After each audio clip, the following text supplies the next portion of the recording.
my latest obsession has become AI and LLMs, and as someone who works professionally in cybersecurity, there's there is a lot there too, and because AI in the mainstream is so relatively new, I have a very keen interest in doing what I can to help make sure that as this technology evolves and moves forward, that we do so in a manner that is empowering for humanity and will not be used in a negative way. So, to that end, the talk is Keeping Things Local, How to Make Your Own Private LLM.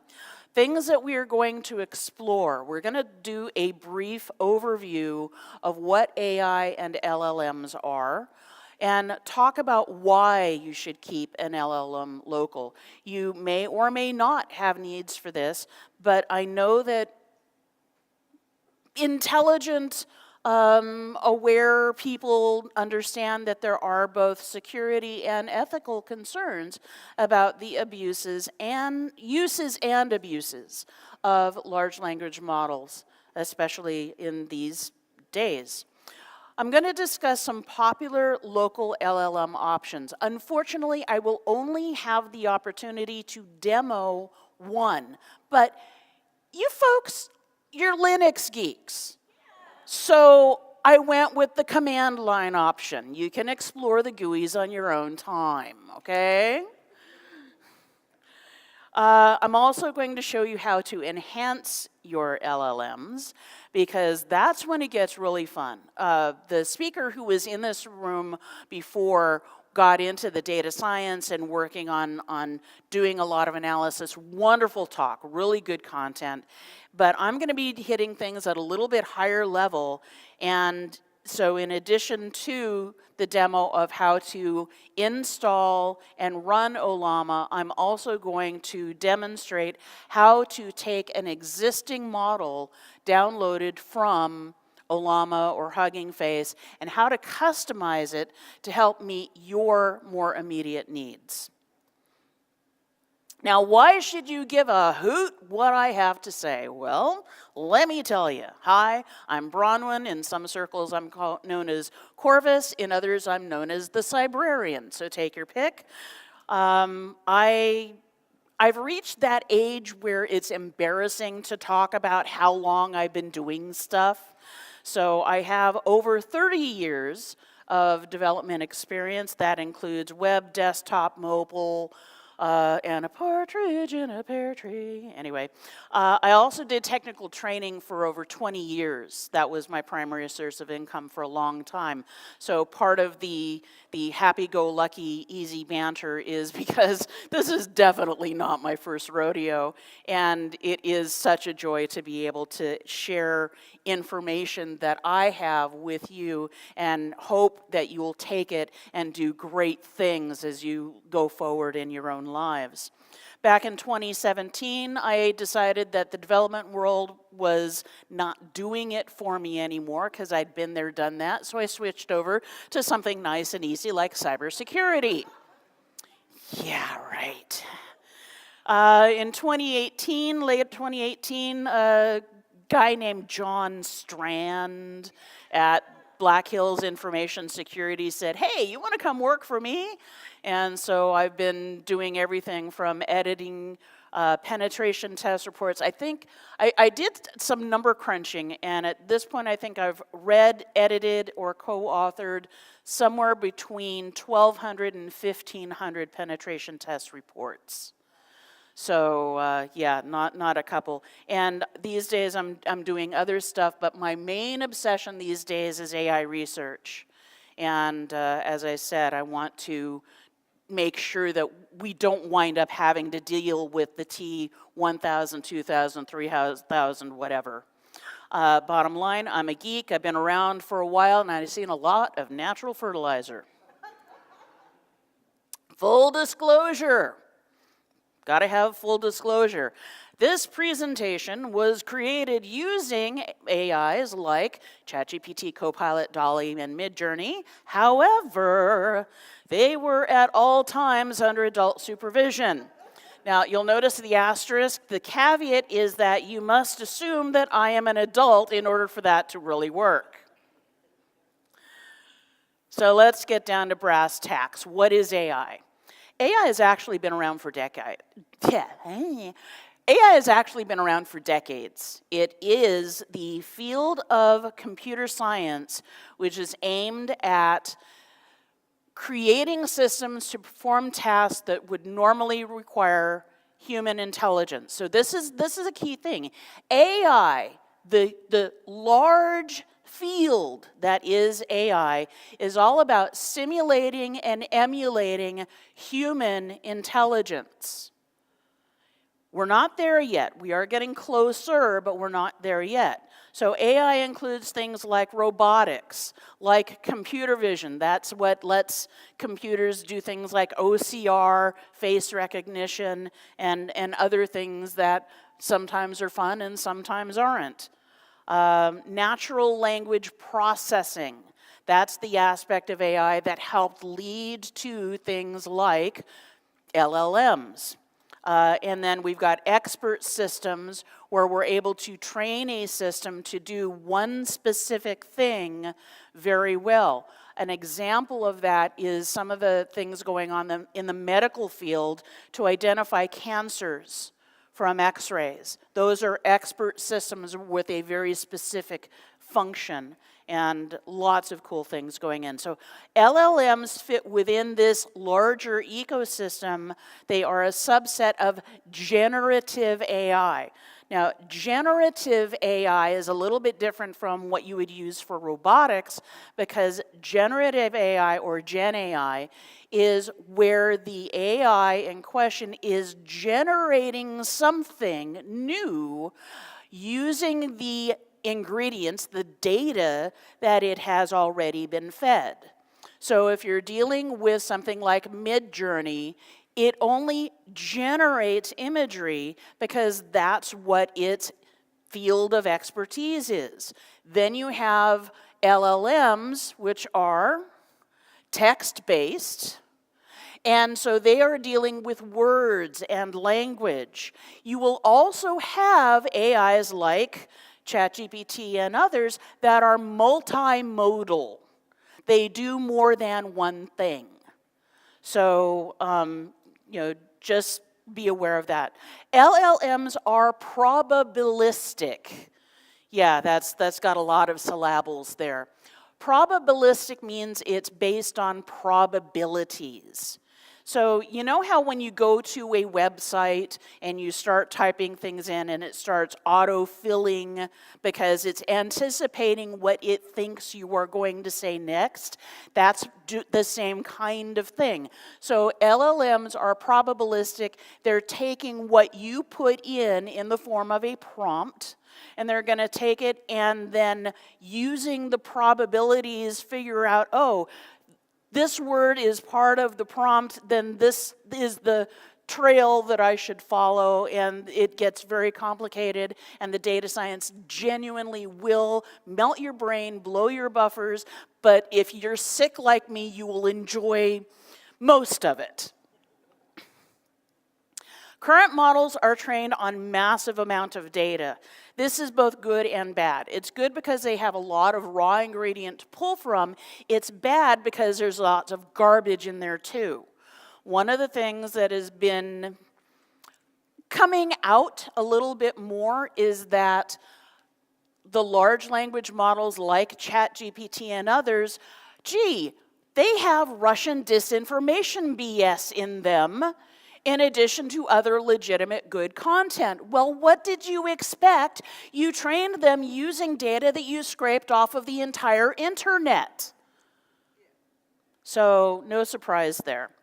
Most of your LLMs are going to be general purpose. You can ask them about Linux commands, you can ask them about Python code, or you can ask them for how to make a better creamy rice pudding.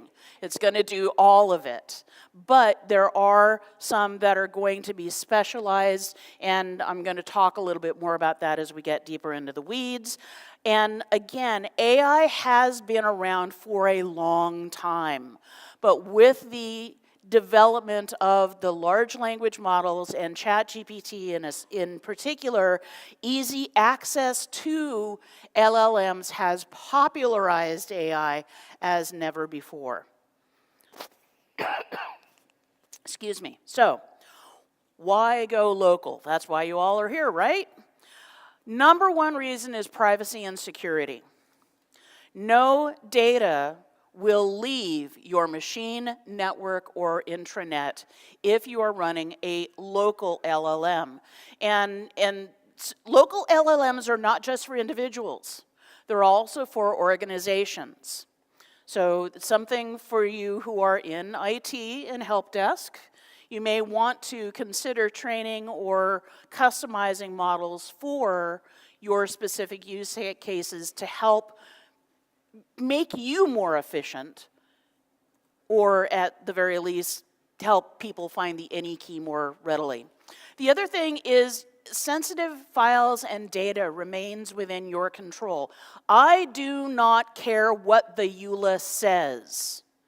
If I am sending my personal information, forms, documents, whatever, that have sensitive information, if I'm using a third-party chatbot, first I have to send it out over the internet, it has to interact with their servers, and it has to be sent back, and at some point, the third-party service could get popped, they could get breached, and whether or not they're training based on my data, they're going to retain it for some period of time that I have no control over because it's a black box.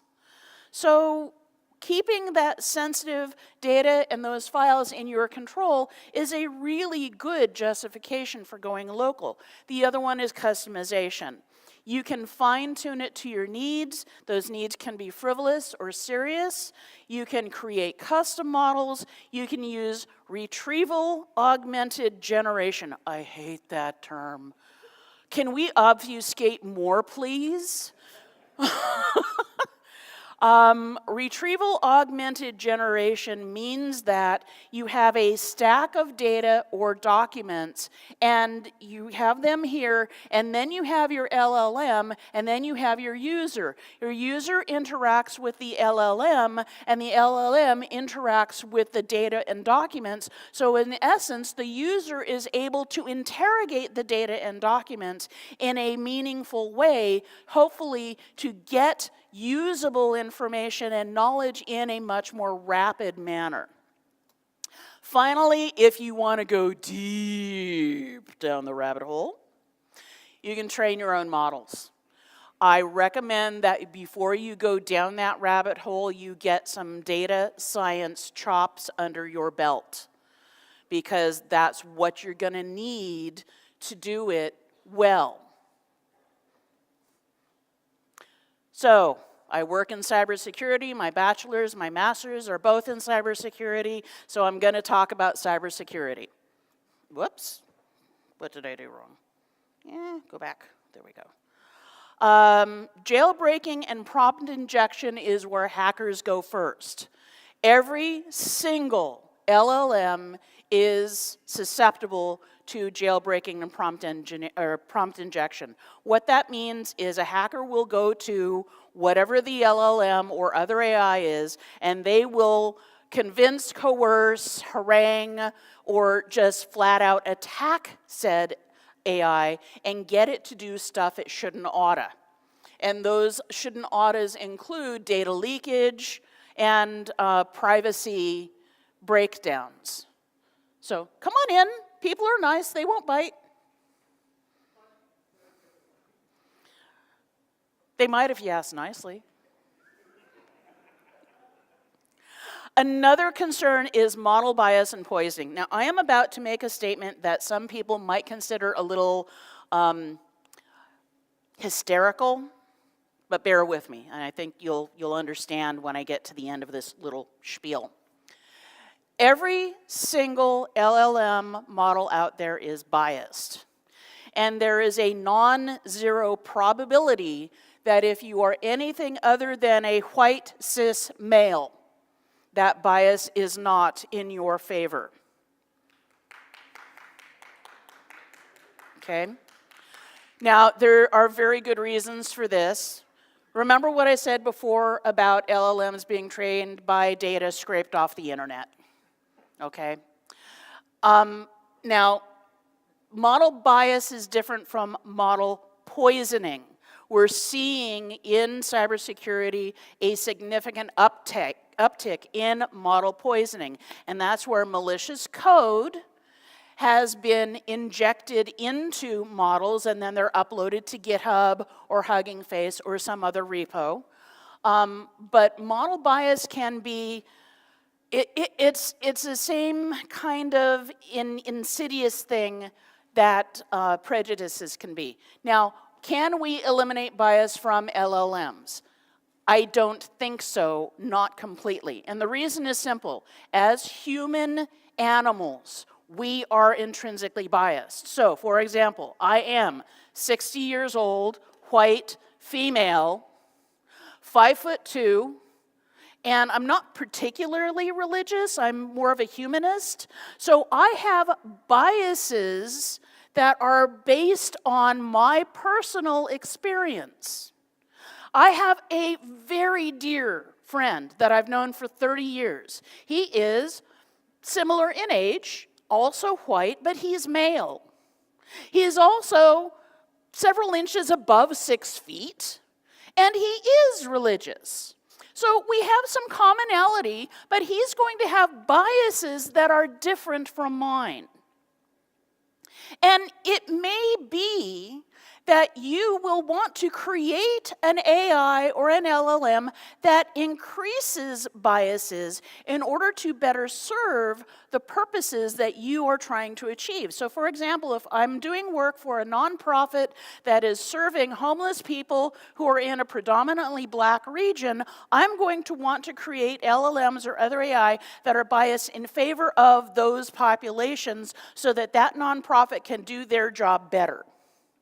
Conversely, if I'm working for an HR department or company, excuse me, I'm going to want to minimize the bias so that people who have black-sounding names are not discriminated against in the hiring and interviewing process. So there's a time and a place, but as technologists, we would be irresponsible not to acknowledge and address and deal with biases in these AI. All right, climbing down off my soapbox.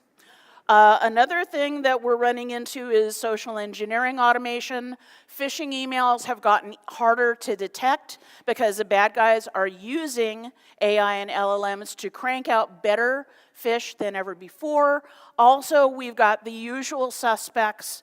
Poor API implementation and authentication controls are going to shoot you in tender portions of your anatomy every single time. And there are people here from OWASP. Talk to them if you don't know what I'm talking about. All right, components to build a local LLM. This is where we get into the meat of what we all hear about. The first thing you're going to need is hardware. And GPUs are very, very useful. But truthfully, they're not 100% necessary. It just means that when you run the LLM, it's going to be slow, it's going to be sluggish, especially if you're using a large model. So GPUs are really, really nice to have. They absolutely will improve performance, but they get expensive fast. The other thing you're going to need is RAM and disk space. Now, here I've said 16 gigabytes or more.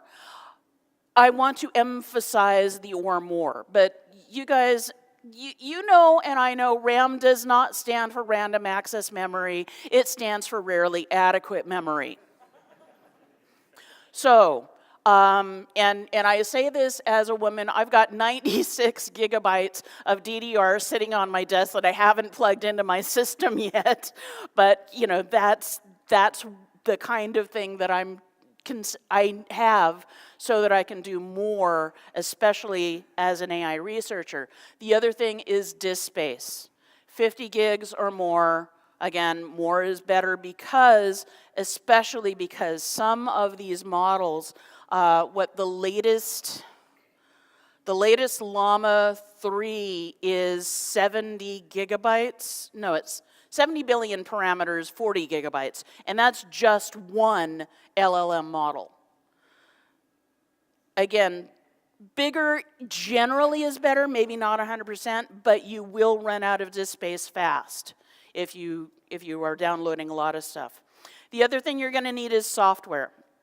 Your software choices will determine your UI, your user interface, model management, and other capabilities.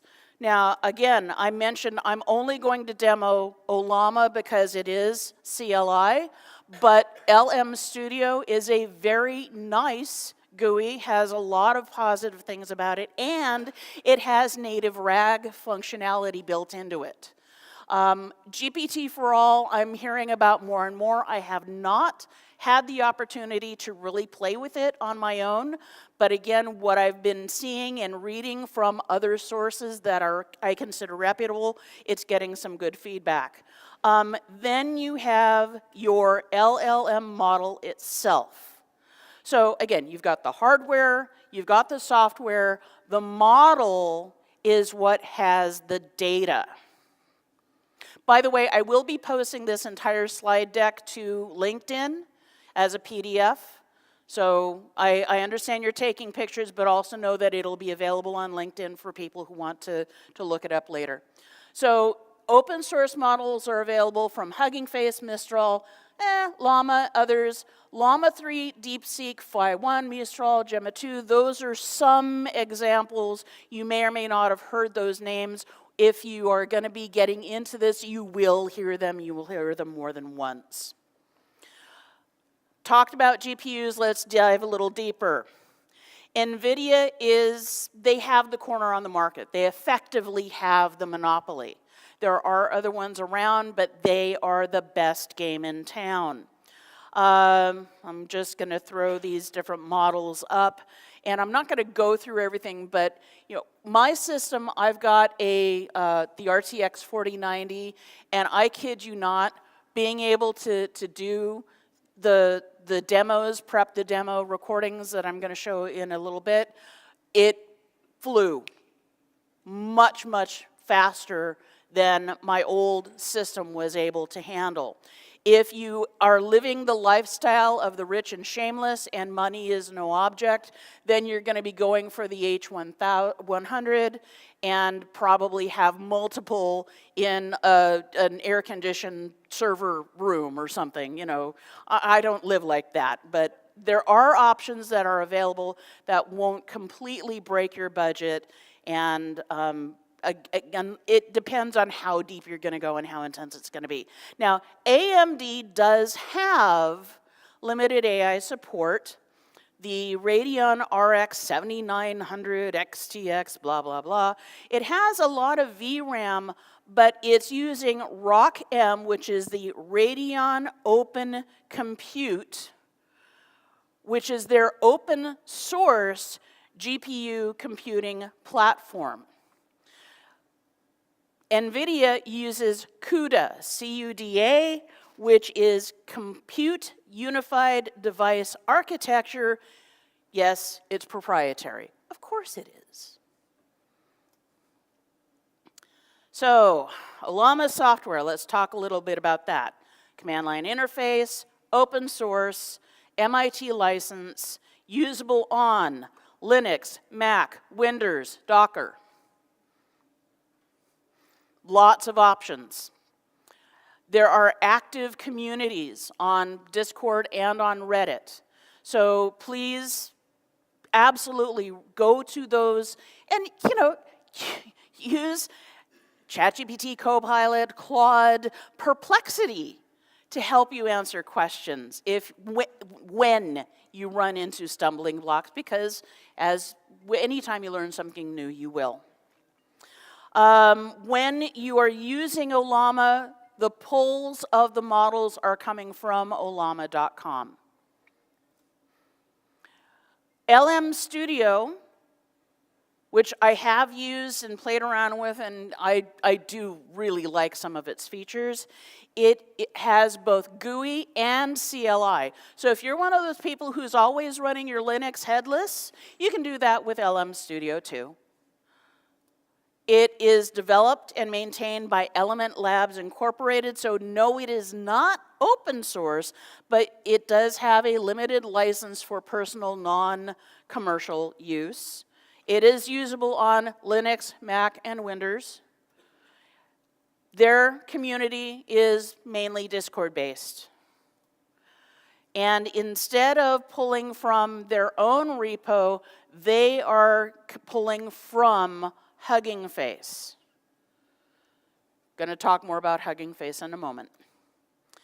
And I think I mentioned before, it has native RAG features, which is really sweet. Lots of other options available. This is, it's really a field that is exploding. No, I have not used all of these other things. And truthfully, if you explore these other tools and you have positive or negative experiences, please, please, please let me know, because I can't do all of this. I'm only one human, and I would love to be able to speak. I like, if I don't know about something, I don't have an opinion. I can't have an informed opinion without having information. All right. LLM model repos. Hugging Face is the largest repository of open source and various licenses for LLM models. Ollama.com, simple one-line command, let you pull a new model. It's really sweet, as you will see. Mistral, Meta, Google, lots and lots of options. When you choose an LLM model, they are not all the same. You know what, I'm gonna skip through this because really what you want to keep track of is the model size. And when it comes to LLM models, it's not just disk, how much the file takes on the disk. It's the number of transforms. So I'm going to deviate from what I had planned to say a little bit. The way that generative AIs are created, and if you haven't attended any of the other AI discussions, this will probably be new information. Basically, they take a lot of data and then they chunk it down into small nuggets that are called tokens. And then the tokens are, the system is trained so that this token connects to this token, connects to this token, and that's where you get the probabilities. And so when you see it's got 70 billion transforms, that's because those transforms are the jumps between all of the different tokens. And the aggregate of tokens contained within that single model will be 1, 2, 5, 90 billion transforms. So it makes a lot of difference. Now, the problem is, more parameters, yes, it means more data, better accuracy in general, but it also means that your computational needs are higher. So I tried to download and run the latest version of Llama 3, Llama 3.4, I think, on my system. And again, using a reasonable GPU with 24 gigs of VRAM and 36 gigs of regular RAM, and when I tried to run it, it went pfft. And that's only 70 billion transforms. So no, I didn't bother recording that demo because why? I can tell you about my failures, I'm not going to showcase them. And then you've got models that are general and specialized. There are specific models available for math and for coding in different languages. So lots and lots of stuff to choose from. This is what the Ollama website looks like. This is what it looks like coming straight in. And you can go into that field and just typing the word code, you're getting a much different response. Ditto Python. Ollama has thousands, but, oh, and when you drill down into it, it's going to give you a lot of information, how many different versions of that model there are. So in this case, Llama 3 has both 8 billion and 70 billion that are available to download, and there's metadata, and there's also the one-line code to be able to pull it and run it.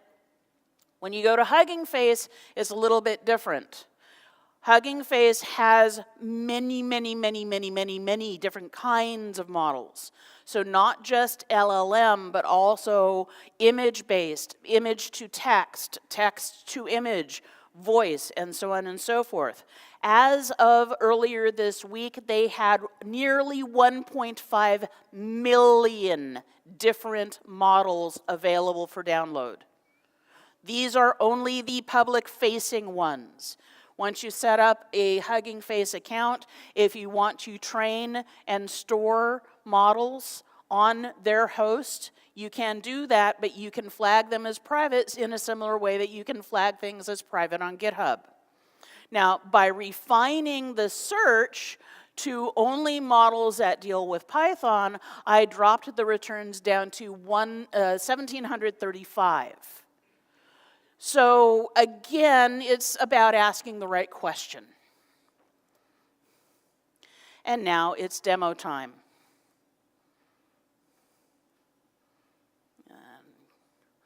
And I forgot to set my timer. How am I doing for time? Oh, okay, that's a problem because I have 18 minutes of demo. All right, so Ollama.com, we start here. And come on, go away. I want that bar to go away. There. And you have GitHub. You're going to want to go to the GitHub and scroll down through the README. Again, Mac, Windows, Linux. Yay! One-line curl command will pull and install Ollama on your Linux system, whether it's Linux on bare metal or WSL or something in between. Now, I've set this up where I have 2 shells running. There's a madness to my method, bear with. So I've pasted the command, and of course I have to have my password because it needs to get super user whatnot, and we're off to the races. Now, this is another reason why I record my demos, aside from the fact that the demo gods are mean, vicious, and cruel. You don't have to wait through the entire download. And the install is complete. And run just Ollama. Yes, it's successfully installed, so it wasn't lying to me. Trust but verify, right? And let's zoom in a little bit more, hopefully. Can you read this okay? Yay, all right. Now, I tried to list the models that I had, and it said, what? Well, that's why I have the second shell, is because I need to be running Ollama as a service in order to be able to interact with it. So Ollama serve is the command, and yay, we're off to the races. At the bottom of this wall of text, you can see that it has recognized the GPU and its capabilities. Now, even though I have 24 gigabytes of virtual RAM, it's only going to take 16. And this is a common characteristic when working with LLMs and AI in general. So, all right, but Ollama list, it worked this time, and it shows that I don't have any models installed as yet. So now I'm going to go to Ollama, and I'm going to surf around and look for different models. By default, they're sorted by popularity. You can sort them by how new they are. And I showed you the ability to search for things. I know DeepSeek is in the news a lot right now. I'm not working much with it because I have trust issues. And I'm not afraid to admit it. So I'm going to start off with one of the Phi's. Phi is comparatively lightweight, but very, very responsive. And Phi 4 is still 14 billion parameters. Yes, it is made by Mickeysoft, but I don't hold that against them. You can see the metadata, but of course, the most important part of all of this is that wonderful one-line command, Ollama run, and then the name of the model. So, copy it to clipboard, go back to my shell, paste. And what I did for this first run was, instead of just running this command straight, I'm going to edit it so that instead of pulling and running the model, I want to just pull it. And with the miracle of video editing, we will speed through the download process. Like I said, demogods are mean, vicious, and cruel, so if they're going to fight dirty, so will I. So once the model itself downloads, additional files will also download. Your Linux people, you understand dependencies. Writing manifest, it checked the SHA, it wrote the manifest, success. Now let's double check that, yay! And 9.1 gigabytes on the disk. So now I'm going to actually run it. So the syntax, Ollama, what you want it to do, the action, and then the name of the model, and hello. Let's see. Oh yes, I need a recipe for creamy rice pudding. Can you help me? I don't know, when I was doing this, I was jonesing for rice pudding. It was late at night, I was tired, I wanted carbs.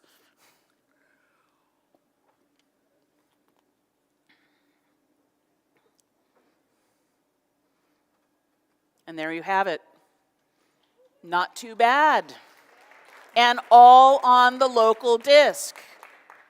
All on the local disk. I didn't have to run it over an API. If I had pulled the model and then isolated it, cut all network access, I still would be able to do this.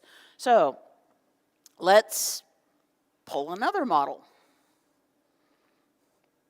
But first, let's clear up, tidy things up a bit.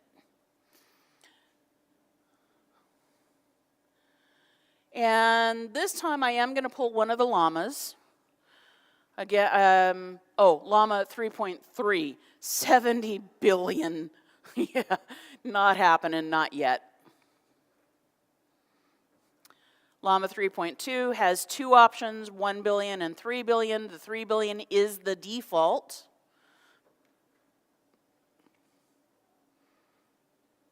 So let's pull that, go back, paste. That is one thing that I do like about working with WSL. It is easier to paste than it is on straight Linux. One less key, I know. All right, and downloaded. And because I did run checks to see if I have the named model on the local system. If it is present, then it will immediately launch. If it isn't present, it will do a pull from ollama.com. And it went straight in. So I'm going to ask this different model the exact same question. I'm jonesing for rice pudding, can you help me out?